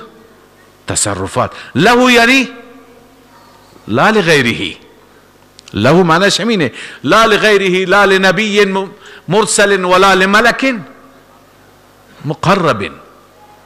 خب بعد از این تصرفات علم را ذکر می فرماید. ادامه آیه له ما فی السماوات و ما فی الارض و ما بینهما و ما تحت الثرى و ان تجهر بالقول فانه یعلم السر و اخفا. سر و اخفا را هم فقط او میداند. پس هم قدرت اختصاصیش را بیان کرد، هم علم اختصاصیش را بیان کرد. بعد از این چه کار میکند؟ بعد از این معبودیت، بعد از این میفرماید و ان تجهر بالقول فانه یعلم السر و اخفا الله لا اله الا هو. پس به این نتیجه میرسیم که دیگه معبودی بغیر از او هم وجود ندارد. پس این معنایش که غایت تعظیم کسی میتونه در اون جایگاه غایت تعظیم قرار بگیرد که چی؟ که هم قدرت مافوق الاسباب داشته باشه، تصرف، تدبیر، و هم عالم الغیب باشه و این صفات اختصاص به الله عزوجل داره. وقتی که اختصاص به الله دارد پس عبادت هم اختصاص به الله دارد. به این دلیل عبادت، در عبادت عرض کردم دو چیز هست: غایت تذلل برای ذاتی که در غایت تعظیم هست. در غایت تعظیم کی میتونه باشه؟ اون کسی که داره این دو صفت باشه. پس لایق عبادت اون کسی است که دارنده این دو صفت باشه. حالا ببینید علامه ابن قیم رحمه الله عبادت را تعریف کرده. این نکاتی که بنده عرض کردم این بر اساس تقریر شیخ بزرگوار ما هست. این نکات در اون تعریف چی شده؟ لحاظ شده. می فرماد العبادت عبارت، عبادت یعنی چه؟ ایاک نعبدو. العبادت عبارت عن الاعتقاد و الشعور. این اعتقاد و این درک را داشته باشیم بأن للمعبود سلطة غیبیة. این همون علم غیب است که معبود یک سلطه غیبیه دارد که یقدر بها على النفع و الضرر. اون قدرت داره بر چی؟ بر نفع و ضرر. این تصرفات به من نفع برسانه، به من ضرر برسانه. حالا پس مصداق عبادت چی میتونه باشه؟ در ادامه میفرماید فکل ثناء و دعاء و تعظیم. هر ثنایی تعریفش میکنی، هر دعایی از او میخواهی، هر تعظیمی که برش میکنی، رکوع، سجده، عرض کنم دست بستن، طواف، همه اینها که یصاحبه هذا الاعتقاد، همراه با این اعتقاد باشد و با این شعور باشد، فهی عبادت. این چی میشه؟ عبادت. پس کسی اگر همین تعظیم را بره برای یک انسان غایبی بکنه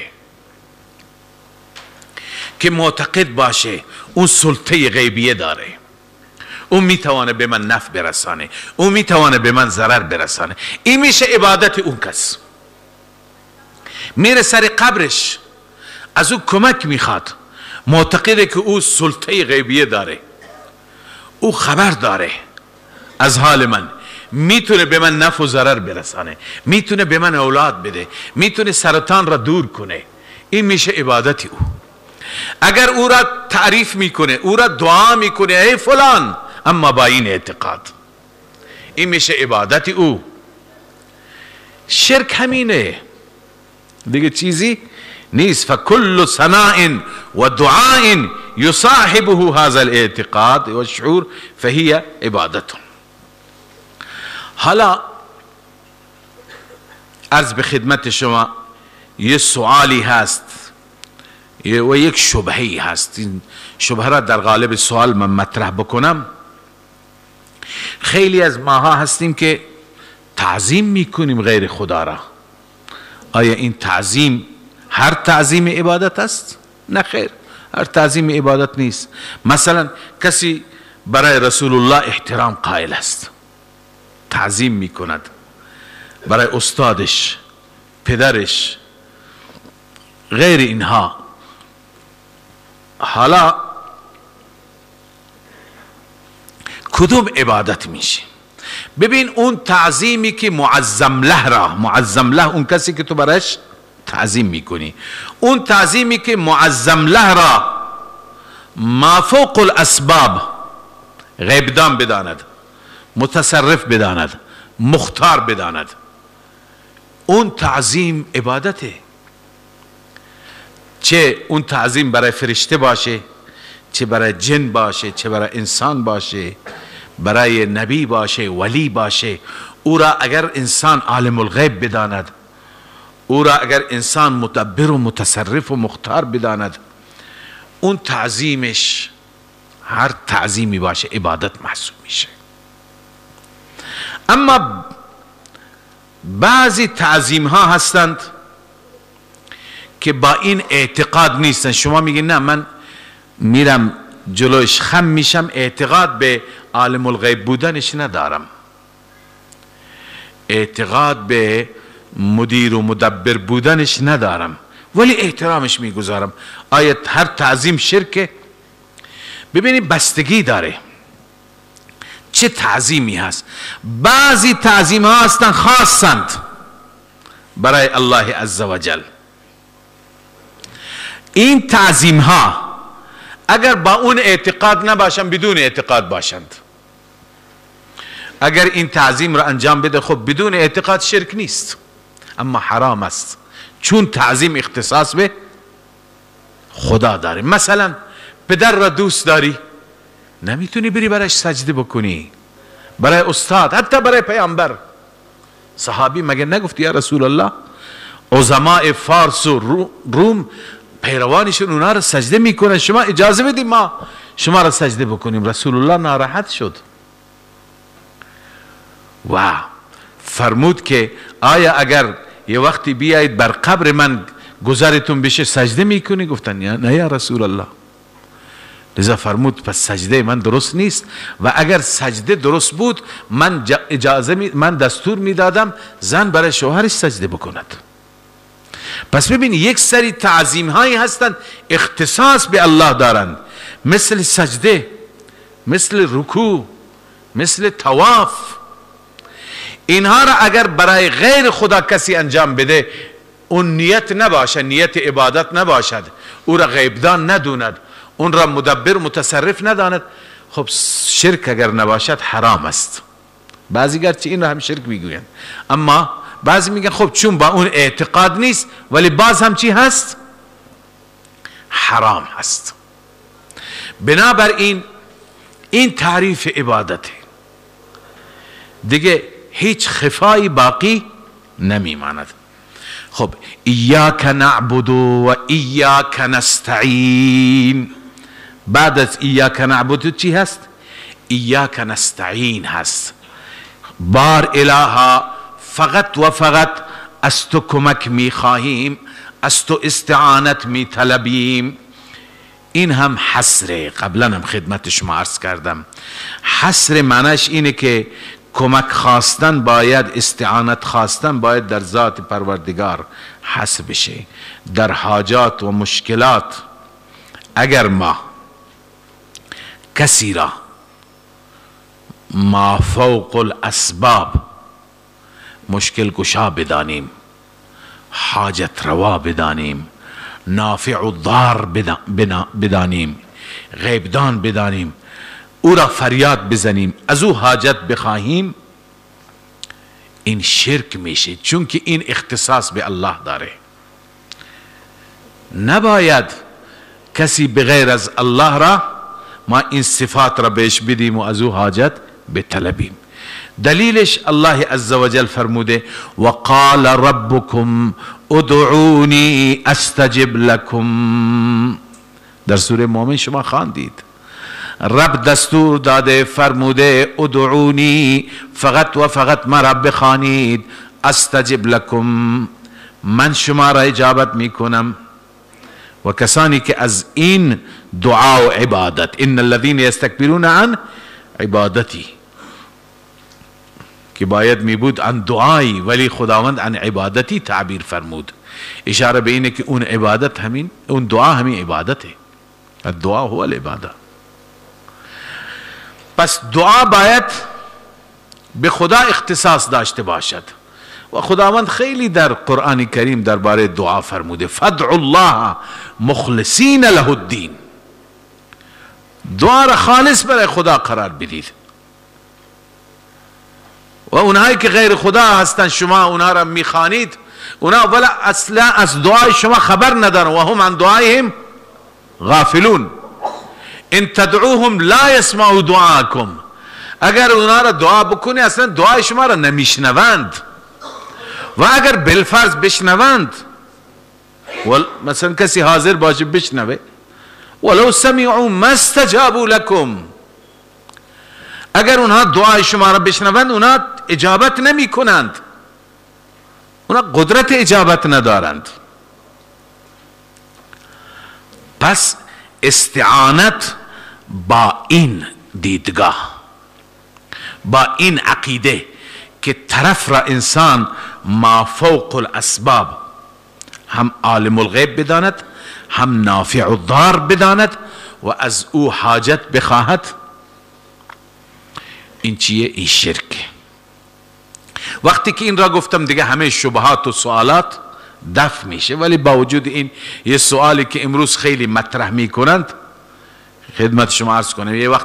یه وقتی در همین موضوع صحبت یک جای درسی داشتیم و دوستان در کانال گذاشتن، خیلی اعتراض کرده بودند که پس هر کمکی که از همدیگه بخواهیم، پول از همدیگه بخواهیم، نانی از همدیگه بخواهیم، این شرک میشه، در حالی که بعضی متوجه نمیشوند. لذا این سوال را مطرح میکنم. این سوال اینه که استعانت از غیر خدا در قرآن هم هست. استعانت از غیر خدا در قرآن هم هست. سیدنا عیسی فرمود من انصاری الی الله قال الحواریون نحن انصار الله. پس عیسی کمک خواست. بر اساس این توضیح شما این میشه شرک علیه بالله. یا ذوالقرنین آمد پیش مردم اونجا که به شمال رفت و میخواست سدی درست بکنه، اونا گفتن ذوالقرنین ما پول جمع میکنیم اینجا سد درست کن، یاجوج و ماجوج خیلی ما را اذیت میکنند. فرمود نیاز به پول شما نیست، اما کمک شما را نیاز دارم. اعینونی بقوت، مرا کمک کنید با نیروی جسمانی. اجعل بینکم و بینهم ردما، بین شما من یک مانی میگذارم، سدی درست میکنم، ولی شما مرا کمک بکنید. یا قرآن خودش فرموده تعاونوا علی البر والتقوى، هم دیگر را کمک کنید. پس هم دیگر را کمک کردن میشه شرک بر اساس توضیح شما. اگر ببینید ما در همون توضیحات جواب دادیم، ما گفتیم با چه نگاهی، با چه توضیحی. عرض کردم که کسی را ما فوق الاسباب، اینا ما تحت اسباب هستند. این شعر اردوی همیشه در مقدمه میخوانم که یکی از بزرگان عرض کنم که اهل توحید شعری گفته بود به زبان اردو، الان شعر یادم نیست که مفهوم شعر بود. گفت اون چیه که شما از خدا نمیتونید بخواهید که از غیر خدا شما میخواهید؟ چرا از غیر خدا میخواهید؟ باز یک مبتدی و یک خرافاتی در جواب هم به شعر گفته بود که او همون چنده هست که شما از پولداران میخواهید. یعنی چرا از خدا نمیخواهید؟ این که شما چنده میکنی پس اینم باید شرک باشه. شما میری بگی پول بده، رزق میخواهید، پس این شرک میشه. یا کسی نیازمنده، کسی هست نان میخواد، گرسنه هست، میگه میره درش میره میزنه میگه کمکی به من بکن. خب کمک از غیر خدا، اینم شرک میشه.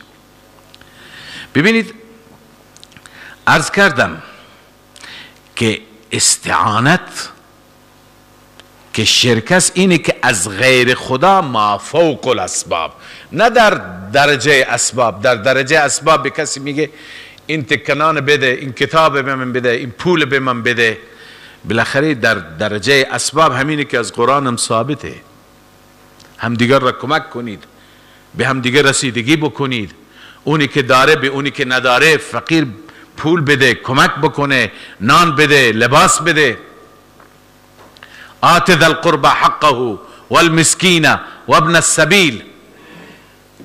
اما ما فوق الاسباب یعنی اون فردی که از او کمک میخواهی او را عالم الغیب بدان، او را مدیر و مدبر و متصرف بدان، او را حاجت روا و مشکل کشا بدان، او را نافع و ضار بدان و از او بخواه.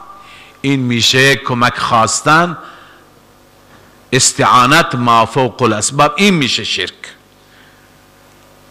نه اینکه بالاخره ما تحت اسباب از کسی کمک بخواه. مثل همین که اینجا نشستی از شیخ عبدالقادر جیلانی، از پیر پیران میخواهی که به من فرزند بده، حالا این ما تحت ما فوق اسبابه.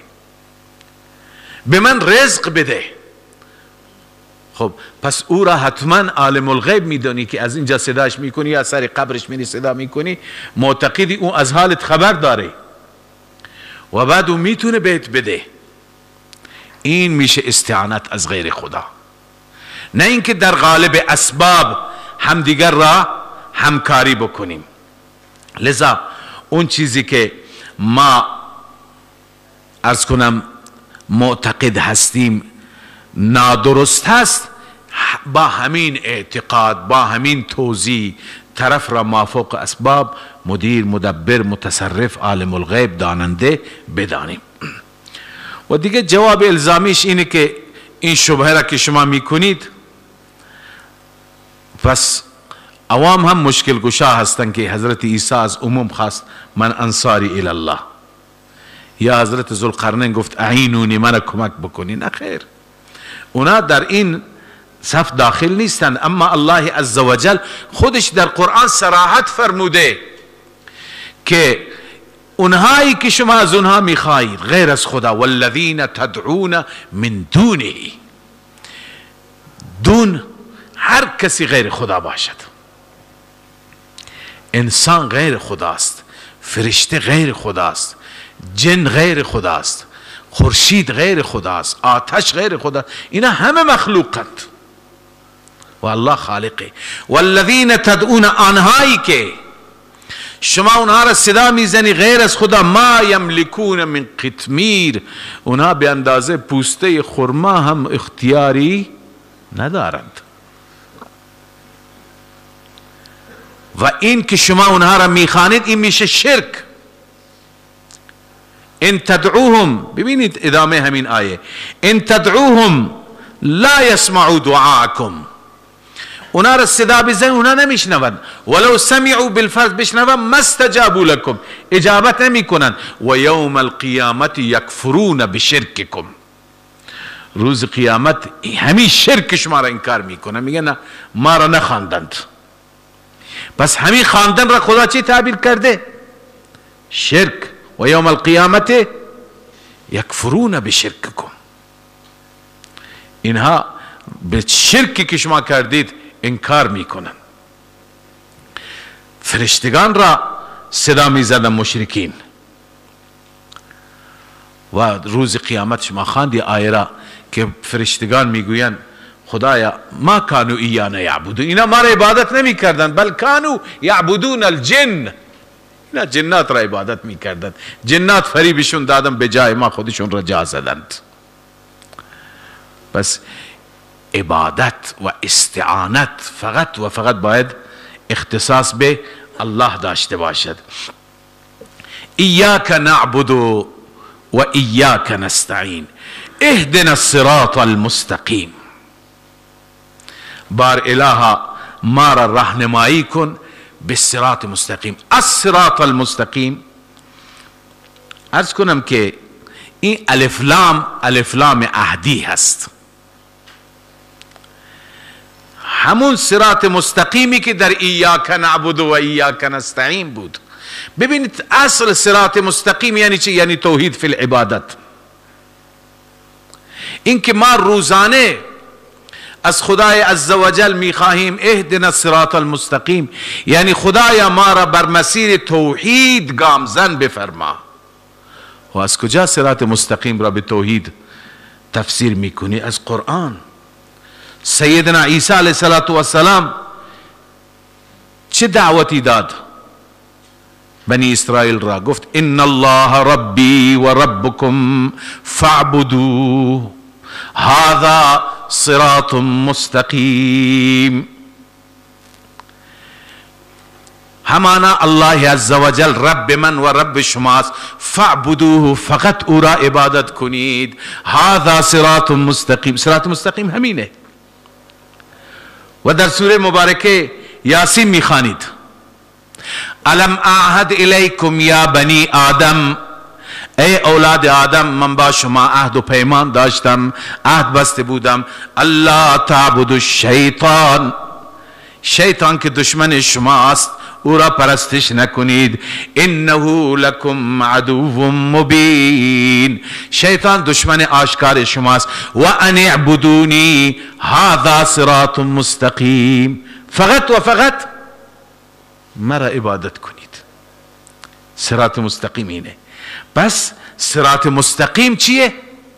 اهدنا الصراط المستقیم. الف لام عهدیه، مراد همون صراط مستقیمی که قبلا ذکرش شد در چی؟ در ایاک نعبد و ایاک نستعین. خدایا بر اون توحید، بر توحید در عبادت و در استعانت، بر توحید بر دعا و عبادت ما را گامزن بفرما.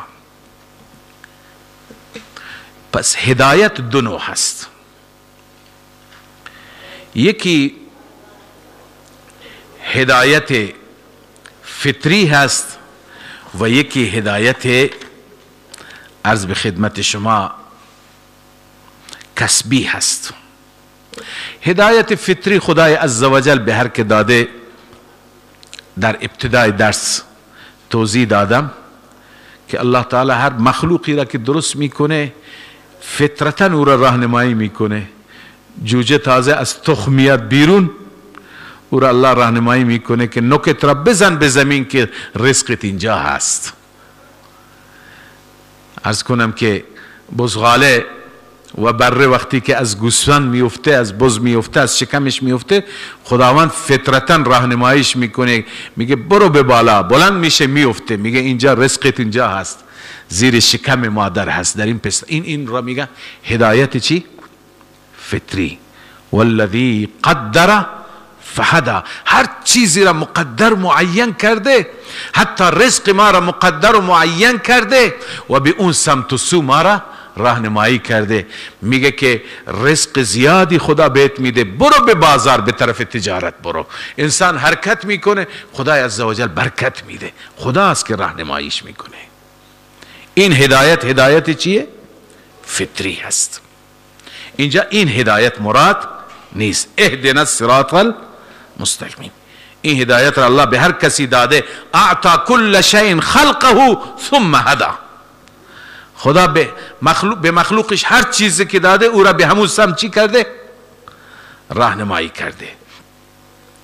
اما نوع دوم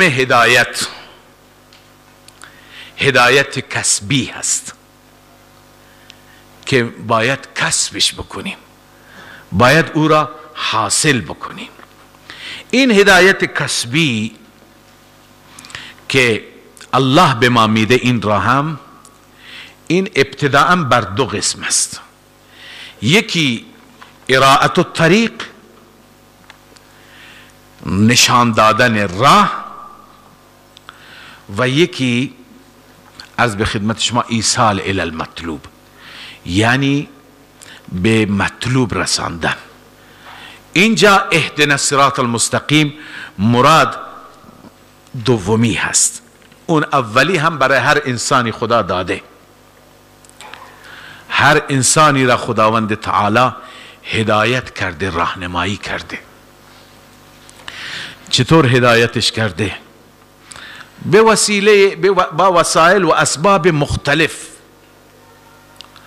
الله تعالی ابتدا ما را خلق کرد برای هدایت ما و برای راهنمایی ما، به ما اسباب درک و اسباب فهم داد. والله خلقكم ثم جعل لكم السمع والابصار والافئده. خدا شما را پیدا کرد، بعداً برای راهنمایی شما چی داد به شما؟ چشم، گوش داد، چشم داد، قلب داد، برای درک، برای دیدن، برای شنیدن. اینا اسباب هدایت هستند. بعد به اینها خدای تعالی بسنده نکرد. بعد الله عزوجل کائنات را، در کائنات اسبابی را قرار داد. ان فی خلق السماوات والارض واختلاف الليل والنهار لآیات لأولی الالباب. آسمان، زمین، إن في خلق السماوات والأرض واختلاف الليل والنهار والفلك التي تجري في البحر بما ينفع الناس وما أنزل الله من السماء من ماء فأحيا به الأرض بعد موتها وبث فيها من كل دابة وتصريف الرياح والسحاب المسخر بين السماء والأرض لآيات لقوم يعقلون. لذا کائنات تمام این چی هست؟ دومین اسباب چی هستند؟ هدایت. به اینها هم الله عزوجل اکتفا نفرمودند. بعد خدای تعالی پیامبران را فرستاد، رسلا مبشرین و منذرین لئلا یکون للناس علی الله حجة بعد الرسل. رسول را الله فرستاد که اونها بشارت و انذار داشتند تا که حجت. اینا تمام اسباب هدایت هستند. اما از کنم که با وجود این اسباب هدایت یکی دیگه هست، این ایصال الی المطلوب. اینجا ما چی میخواهیم از خدای عزوجل؟ ایصال الی المطلوب، که خدایا ما را به اون مطلوب، به منزل مقصود برسان، بر اون طریق و بر اون سبیل گامزن بفرما. اینجا به اون معنا هست. و باز هدایت 4 درجه دارد که من این را توضیح نمیدم، فقط نام میبرم چون توضیح دادم. اول انابت هست، زمانی حاصل میشه که در درون انسان حق طلبی باشد. و بعد هدایت هست که خدا میده. بعد از این که خدا این هدایت را داد، انسان باید استقامت کند. وقتی که انسان استقامت کرد، خدای عزوجل ربط القلب بهش میده. دیگه هیچ کسی او را نمیتونه از مسیر برگردانه. تمام دنیا یک طرف، او یک طرف باشه، تهدید، تطمیع، هیچ چیزی او را از مسیر بر نمیگرداند. لذا اینجا هست که الله می فرماید اهدنا الصراط المستقیم. خدایا ما را بر صراط مستقیم هدایت بده. این تعلیم المسئله هست. بعد از اون مقدمه خواستن و روش خواستن از پروردگار است. صراط مستقیم عرض کردم اسلام هست، توحید هست، توحید فی العبادت. صراط الذین انعمت علیهم غیر المغضوب علیهم ولا الضالین. این صراط الذین انعمت علیهم بدل الکل از صراط مستقیم است. صراط مستقیم کدوم؟ راه اون کسانی که بر اونها انعام کردی. این را قبلا صبح توضیح دادم. الذين انعمت عليهم اولئك الذين انعم الله عليهم من النبيين والصديقين والشهداء والصالحين. لذا اینها هستند. بر مسیر اونها ما را قرار بده و بر مسیر اونها راه بریم.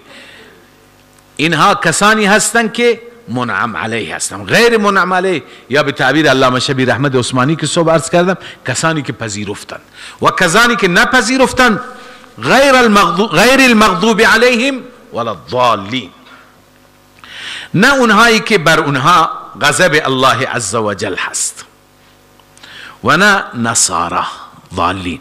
المغضوب علیهم گرچه مصداق اولیش این که میگیم مراد یهودی هستند، مراد نصرانی ها هستند، معنیش این نیست که انحصار در یهود، اونا از مصادیق مغضوب علیهم هستند. یهود از مصادیق مغضوب علیهم، چون در روایت هست از رسول اکرم صلی الله علیه وسلم سوال شد و یا رسول الله فرمودن که مراد از مغضوب علیهم یهود هستند و مراد از ضالین نصارا هستند. هم در قرآن کریم هست و ضربت علیهم الذلة والمسکنة و باءوا بغضب من الله. این درباره یهود هست. درباره نصارا هست که قد ضلوا و اضلوا عن سواء السبیل، که از راه راستی شدن، گمراه شدن، بیراه شدن. پس کلمه ضالین برای نصارا بکار برده شده، مغضوب علیهم در قرآن بکار برده شده. اون آیات هم تفسیر القرآن بالقرآن هستند. حدیث هم این مغضوب علیهم ولا الضالین را تشریح فرموده و توضیح داده. اما این را میخوام عرض کنم که حصر اون دو گروه نیست. امکان داره یک کسی به ظاهر مسلمان باشه هم مغضوب علیه باشه، به ظاهر مسلمان باشه هم گمراه باشه. لذا غیر المغضوب علیهم ولا الضالین معنیش اینه که خدایا ما را از اونها قرار نده مثل یهود که بر اونها غضب فرمودی، و ما را از کسانی که گمراه شدن مثل نصارا از اونها قرار نده. صدق الله مولانا العظیم.